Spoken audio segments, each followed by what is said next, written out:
Hello, and welcome to Get Sleepy, where we listen, we relax, and we get sleepy.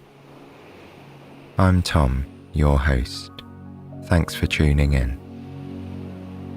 Arif will be reading tonight's story, where we'll be exploring a magical cave with a curious young woman named Aliya. You might recognize parts of the story from the classic tale Alibaba and the 40 Thieves. But tonight's dreamy tale will be a little different. Let's make sure we're nicely settled for tonight's story. Make yourself comfortable, and when you're ready, take a deep breath in, holding at the top, then gently release the air back out. Find a pace of breathing that feels natural and soothing, and just enjoy that calming rhythm for the next few moments. Often at night, various thoughts can play on our minds and keep us stimulated and distanced from good sleep. It can be difficult to know how to deal with and respond to these thoughts without feeling overwhelmed by them.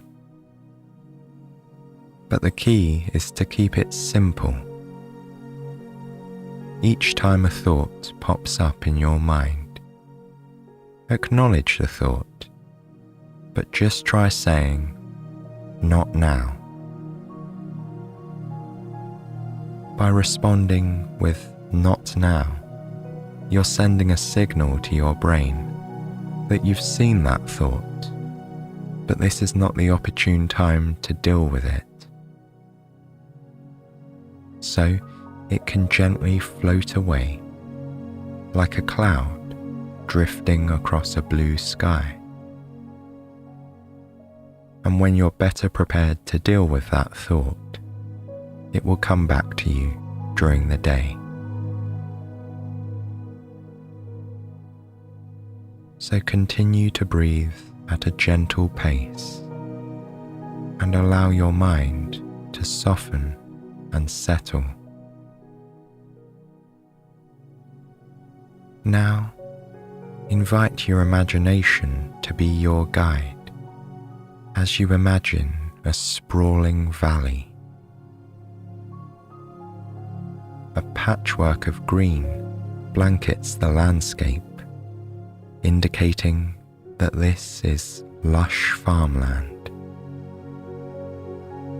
Our story tonight begins in a place just like this.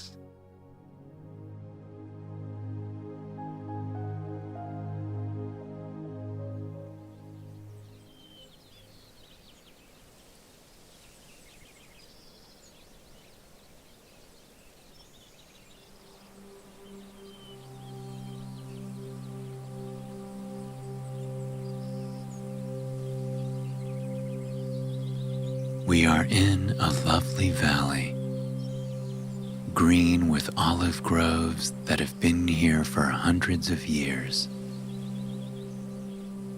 The trees don't produce much fruit anymore because they are so old, but they are beautiful with their twisted trunks and branches. There are small farms here in the valley. Some produce olives from younger trees. Others grow wheat.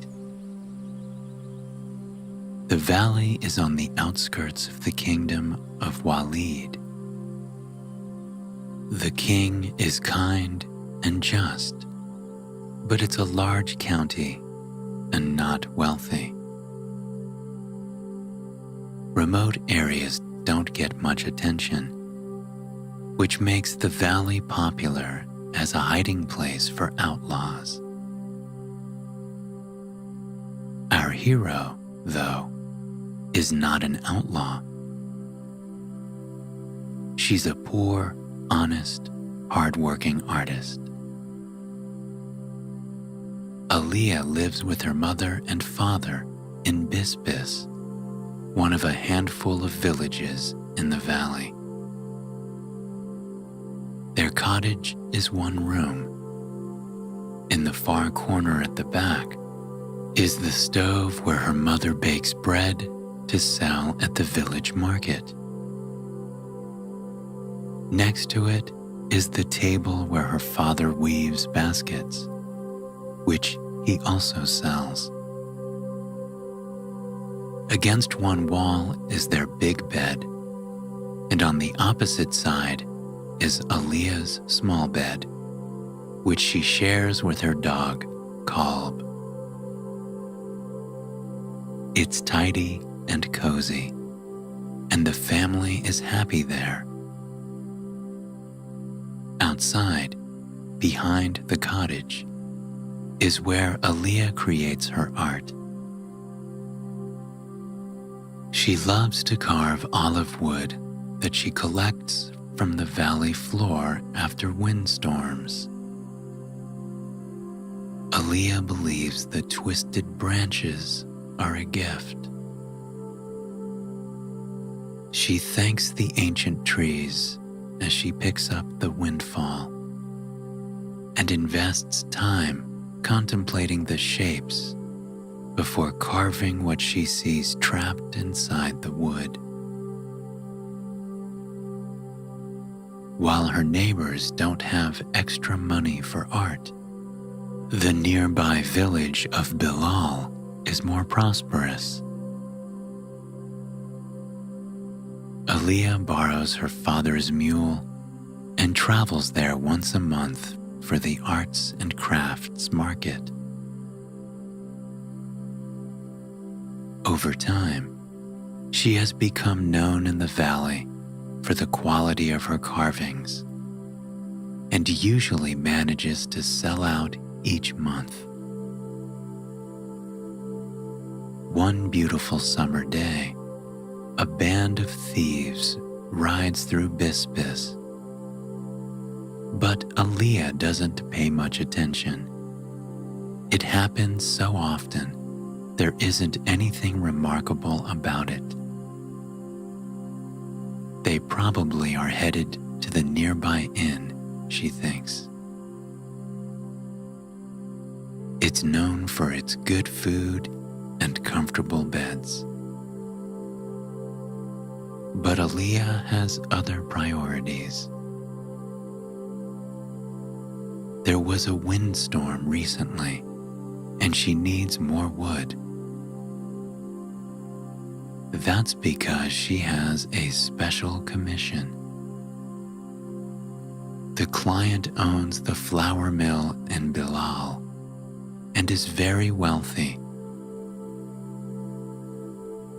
He wants a carving in honor of his favorite horse. If she can fulfill the commission, he might bring her steady business and recommend her to other wealthy clients. Aliya just needs to find a piece of wood with a horse inside she can see. Despite the outlaws, Aliya feels safe wandering the valley's ancient olive groves alone. The thieves know better than to ruin their good hiding place by bothering a villager and risking attracting the attention of the king. Besides, she has Kalb for company. Aliya walks slowly through the trees, enjoying the day. The sun is shining, but it isn't hot under the branches. The light is filtered and softened by millions of oval-shaped olive leaves. A light breeze cools her face, and she smiles as she anticipates many beautiful branches to collect. She just hopes one will work for her commission. Aliya's cloth bag is half filled with suitable wood when she hears a group of horses headed her way. While she isn't afraid of the outlaws, she knows she shouldn't talk to them. So Aliya calls Kalb over to her and tells him to be silent. They hide behind one of the largest, oldest trees, waiting for the group to pass. It's a large band of thieves, at least 40, and each on a beautiful horse. The outlaws are happy, and Aliya can see why. Each horse is laden with heavy bags, filled almost to bursting with their ill-gotten gains. The group is a mix of men and women. Each carries a long, curved sword and a scabbard around their waist. Some have daggers too. They all wear loose, comfortable pants and shirts, and they're not in a hurry. The outlaws keep their horses at a walking pace as they laugh and joke amongst themselves. Aliya wonders where the thieves could be going with those heavy bags. There isn't anything in this part of the valley but old olive trees and a group of rocky hills. She stays behind her tree as the group comes to a halt in front of the tallest of those hills, about 100 feet from where Aliya is hiding.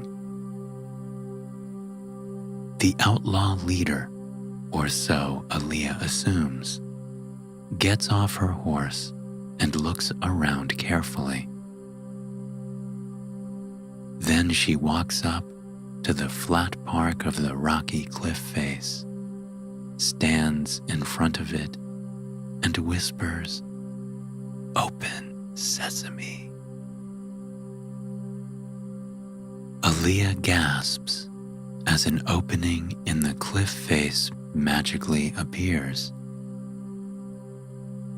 Luckily, a horse neighs at the same time, and the outlaws can't hear her reaction. The leader gets back on her horse, and the thieves enter one by one as Aliya watches in amazement. The opening disappears and becomes rock again after the last person on horseback goes through. Aliya knows she should take this opportunity to leave, but her curiosity is too great. She looks down at Kalb, who has decided to take a nap. Aliya chooses to wait it out. She sits next to Kalb, her back resting against the tree, still hidden from view. She scratches the dog's ears, takes a deep breath of the clean, fresh air, and lets her mind wander as the sunshine and the light breeze put her to sleep. About an hour later, she's awakened by the sound of horses. The door has opened and the thieves emerge. Their bags now hang empty from the saddles. As the last outlaw on horseback exits the cave, the opening again disappears. The group heads back toward the village inn. Once they are out of sight, Aliya leaves Kalb still napping next to the tree and heads to the cliff face. She looks carefully for an opening, but there are no lines showing a door. No cracks reveal where the thieves entered. She runs her hand over the gray rock. It feels solid. She knocks on the cliff face. It sounds solid.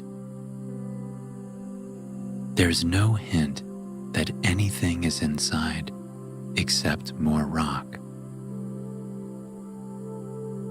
But there's one thing Aliya hasn't tried. She stands back, takes a deep, calming breath, and says the words she heard the thief whisper. Open sesame. There is a quiet whooshing sound as the rock in front of her dissolves, revealing a cave. Aliya looks around to make sure nobody is watching before she steps inside the quiet darkness. As she crosses the threshold, Aliya hears the quiet whooshing sound again and looks back to see the cave opening turn into solid rock. She is now surrounded by pitch-black silence. Soon, though, a soft light flickers next to her and slowly brightens. A torch on the wall glows with a smokeless flame. She sees more torches ahead of her flickering on, revealing a long, wide passage curving deep into the cave. Aliya breathes deeply again. Once, twice, 3 times to calm herself. She's not completely sure she's awake, but she knows she must see what's at the end of the passage.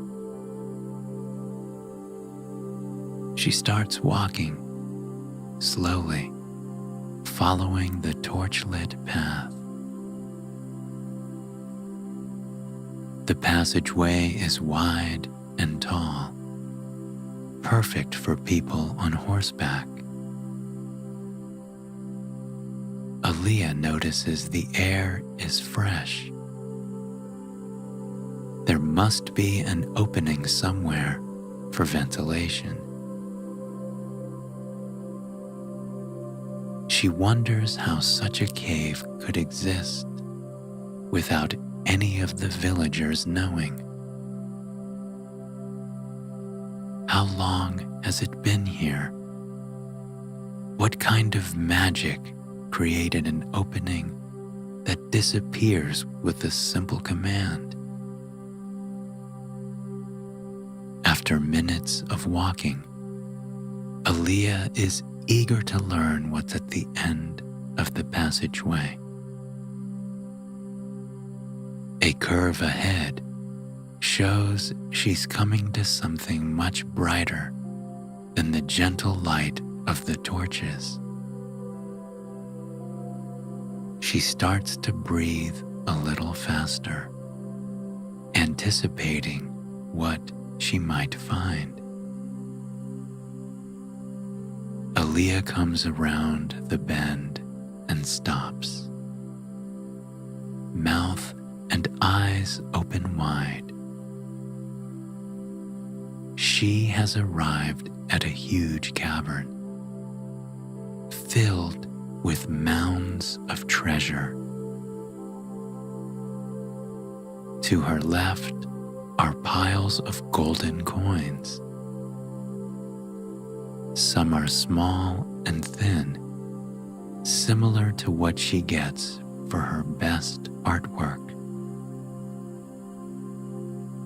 Others are as large as her palm. She picks up one of the largest, marveling at its weight, before letting it drop with a clinking sound back into the pile. To Aliya's right is a mountain of jewels. She has never seen a precious gem up close before, so she can't be sure what kind each is. But the colors are beautiful. Some are deep green, others are bright red. The clear ones, she guesses, are diamonds. They are cut to reflect light, enhancing their beauty. She picks one stone up, examines it carefully, and lets it drop back into the pile. In front of Aliya is a gallery of paintings on easels and sculptures on pedestals. These she takes her time examining. The canvases depict landscapes, still life, and portraits in deep, rich oil paints. They're held in ornate gilt frames. Each one is a masterpiece. The sculptures are carved from marble, and she marvels at the exquisite detail. She spends several minutes examining a tiny carved hand, in hopes of improving her own skills through this study. There's much more in the cave: furniture, hand-woven carpets, ceramics, all in their own sections. The cavern seems to go on forever, but Aliya knows it's time for her to leave. Her parents will worry if she's gone much longer, and Kalb probably has awakened by now and is looking for her. Aliya leaves the cavern and retraces her steps back toward the cave entrance. The torches dim and then go dark as she walks past. She hopes the magic words will allow her to leave the cave as easily as she entered. When she reaches her destination, the last torch still glowing, Aliya says the words, "Open Sesame." But nothing happens. She says it again. Still nothing. She wonders what to do next when she hears a deep voice behind her say, "What have you taken?" Aliya turns quickly and sees a huge jinn glowering at her. He floats a foot off the ground, and the top of his head nearly reaches the ceiling. He's dressed in loose golden trousers with a wide silver belt studded with jewels. The jinn's skin is copper-colored and shimmers. His eyes are black, and over them are thick, forbidding brows. His strong arms are crossed over his chest. Again, he asks, "What have you taken?" Her eyes wide, barely able to answer, Aliya stammers as she tells him she took nothing. She turns her pockets inside out and opens her bag to show that she has nothing but olive branches. The jinn is perplexed. His job is to guard the cave from intruders who want to steal the treasure. He has no idea what to do with a visitor who comes to look, but not take. He asks why she didn't take anything, not even one small coin.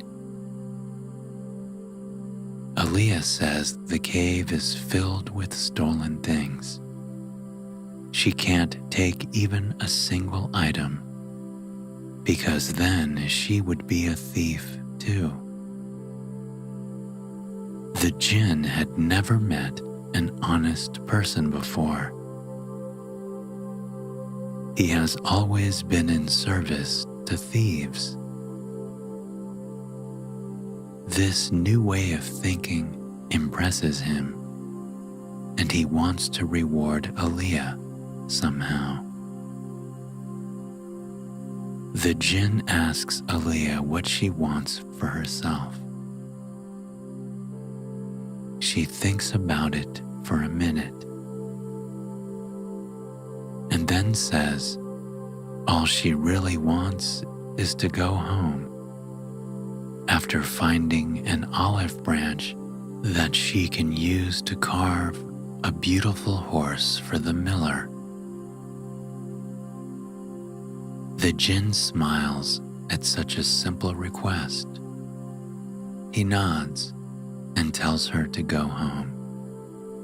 The cave will open for her now. Aliya faces the opening and says the magic words one more time. A soft whooshing sound means the jinn had told the truth. She turns back to thank him, but he's disappeared as suddenly as he had appeared. Not wanting to take a chance on the door closing again, maybe for good this time, Aliya leaves the cave and immediately is greeted by a wagging kalb. She can see by the sun's position in the sky that she needs to start for her village now if she wants to get home before dark. She and Kalb wind their way through the olive trees, and she contemplates her strange adventure. A magic cave, piles of treasure, a gallery of beautiful art, and a jinn. She still isn't completely sure she'd been awake and not dreaming. As she walks, lost in thought, Aliya's foot catches on a large branch on the ground. She stumbles and almost falls, but catches herself in time. She looks down to see what tripped her. It's the perfect olive branch. She sees immediately that it will become a beautiful horse carving.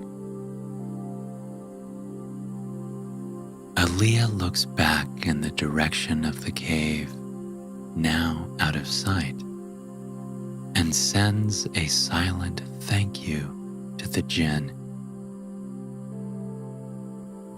She now has exactly the treasure that she wants.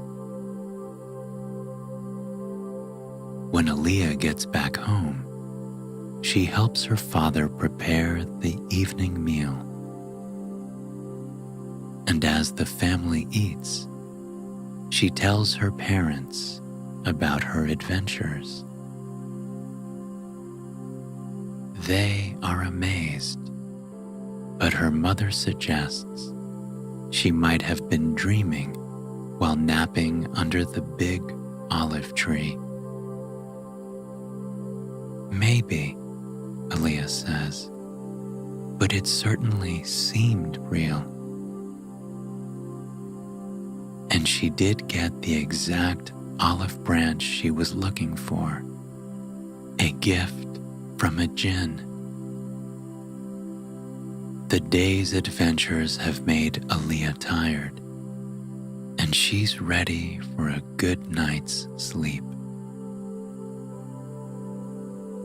She says goodnight to her parents, each reading quietly by candlelight at the table.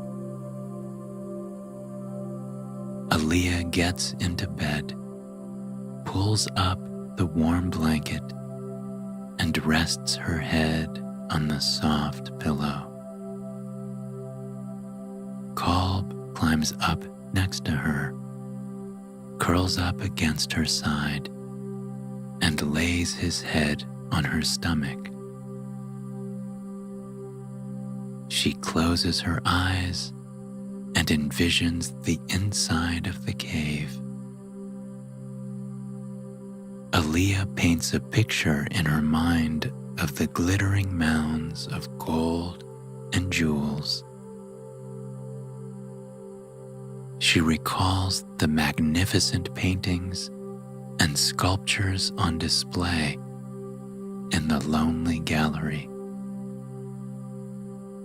She thinks with kindness of the jinn who rewarded her honesty with the only gift she truly desired.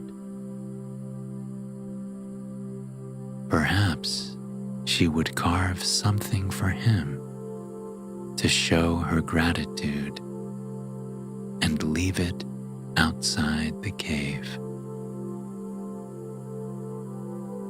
She turns her thoughts to ancient olive trees with beautiful, twisted branches.